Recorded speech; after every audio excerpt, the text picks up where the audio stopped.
Hey, welcome back to Vice Grip Garage. Vice Grip Garage, Vice Grip Garage, Vice Grip Garage. On this episode, I want to clean the fuel tank out. I'm going to show you how to do that, and I'm going to jerk that out and snag in a different power plant. Bieri, the genius behind Vice Grip Garage, has faced a roller coaster of life changes that few could imagine. From restoring rusty cars to winning millions of hearts, his path seemed unstoppable, until cracks started to show.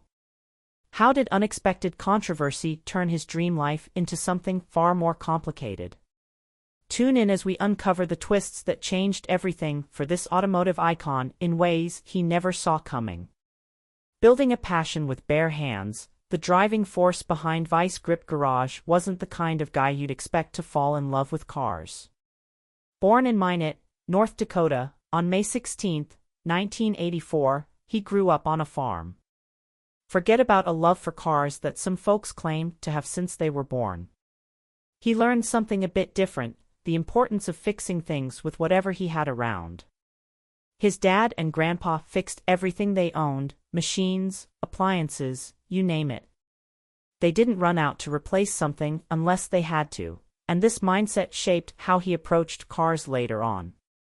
Before we get into this, it's clear that Derek's path to car restoration wasn't just about fixing things. It came from a moment far more profound than anyone could have imagined. Growing up, he got handy with more than just tools: welding, manufacturing, fixing cars with whatever bits he could find. These became his skills, and they helped him break into managing auto shops and doing custom car builds. He wasn't the type to go to school for all that either. Hands-on work was worth way more to him than what a textbook could teach, so he got his hands dirty and learned things the hard way from his own mistakes. In 2007, he decided to bring his passion online. That's when Vice Grip Garage started popping up on YouTube. Inspired by other car content he found online, he decided to throw his hat into the ring. His big break came when he restored a 1969 Camaro Z28. People loved it, and it became clear that his straightforward, down-to-earth style, plus the way he saved cars most folks would have junked, was catching on. Vice Grip Garage's rise wasn't an overnight sensation, but his way of finding old, neglected cars and giving them a new lease on life resonated. It wasn't just about the car, it was about telling a story and showing folks that with some elbow grease, you could bring anything back to life. His channel kept growing, and today, Vice Grip Garage is a must-watch for anyone who likes to get their hands dirty with car restoration. No fancy tools or complicated language, just a guy and a passion for cars. There's no denying his path had a lot of turns. He wasn't always a YouTube star. For 4 years, he put aside his love of cars for a corporate life. Yes, he went. From grease-stained jeans to a suit and tie, his days were spent in meetings, and his nights still saw him tinkering with cars in the garage, trying to stay connected to his passion. But eventually, even he couldn't ignore the calling of the garage. He packed away his suits, said goodbye to boardrooms, and followed what really made him happy: saving old cars. Fast forward to today, he's back to doing what he loves most.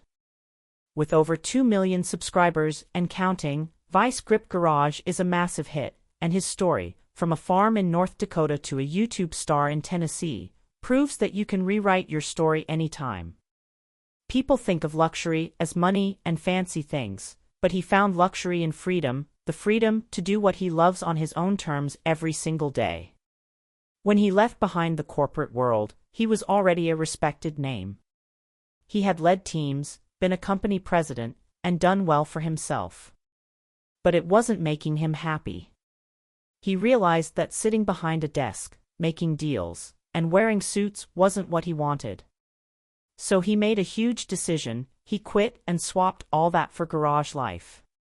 It wasn't just about working on cars, it was about connecting with people, sharing what he loved, and making every day a little more fun.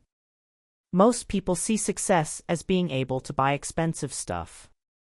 For him, success was about stepping away from all of that and getting back to what truly made him smile. Imagine being able to walk away from a job you never liked in the first place and being able to live comfortably while pursuing your true passion. He's doing exactly that, and it's all thanks to his YouTube channel. Today, he's living a life many people only dream of. Launching Vice Grip Garage wasn't his first move in the car world. The passion was always there, simmering below the surface even when he was busy working corporate jobs. It all started with a Camaro Z28. That's the car that changed everything. Filming himself without fancy cameras or professional editing, he set up a broken iPhone to capture what he did, and folks loved it. That first video wasn't perfect, but it was real.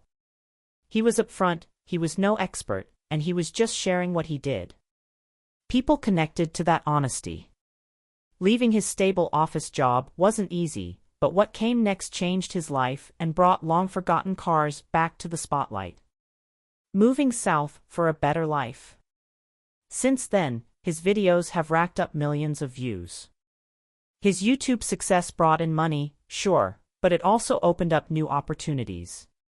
Before long, he wasn't just a YouTuber, he had his own TV show on Motor Trend called Roadworthy Rescues.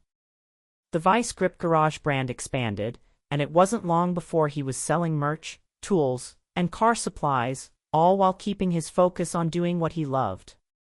So what does he do with all his earnings? It's simple. He buys more cars and takes care of his family. His collection of cars keeps growing, and when he's not in the garage, he's spending time with his family. This isn't just a hobby or a way to make money, it's his entire lifestyle, and his family is right there with him every step of the way. It was late 2021 when he made a big move that left a lot of fans surprised. He packed up his family and moved from Minnesota to Tennessee. Why? It was all about finding a better way to live, a place with a more comfortable lifestyle, less commuting, and more time with family. He talked about the move on his second YouTube channel, Vice Grip Lodge. Tennessee offered cheaper living compared to Minnesota, but more importantly, it offered a better quality of life. In Minnesota, he was spending over an hour driving to work every day. That added up to around 30 days a year just commuting, time that could be better spent with his family or working on cars. In Tennessee, he set up a new shop just a short drive from home, giving him more time to be with the ones he loves and work on what he enjoys, sometimes putting in an incredible 130 hours a week on car projects. Another bonus? Tennessee has milder winters compared to Minnesota. That meant he could keep working on his projects without a 3-month winter break. It's no wonder he chose Tennessee, a better climate, more time with family, and more opportunities to pursue his passion. And when it comes to racing, Tennessee's central location makes it the perfect place for motorsports, something he has gotten more into in recent years. A growing passion for racing. Speaking of racing, his interest in it has grown a lot. In 2021, he jumped into competitive racing at the Midwest Drags event. His first experience was driving a loud ice cream truck, more for fun than anything else, but it sparked real excitement. The real thrill came when he entered Rocky Mountain Race Week with his Mustang, affectionately called El Toro. Hitting 8-second runs, he found himself diving deeper into the racing world. It's not just the thrill of racing that keeps him coming back, it's the community. The drag and drive events, the friendships, and the shared passion make it all worthwhile. His love of cars isn't just about fixing them, it's about pushing them to the limit on the track and being part of something bigger. In recent races, his 1972 Chevy Chevelle, known as Independence, has been a highlight. Independence isn't just a car, it's a symbol. For him, it's a little rough around the edges, a bit worn down, but it keeps going. That's why it's called Independence. After all, it's about resilience, something he knows all too well. Did Derek Bieri's move to Tennessee spark a fresh start, or was it a sign of deeper troubles yet to be revealed? Tell us your thoughts, And don't forget to like and subscribe for more.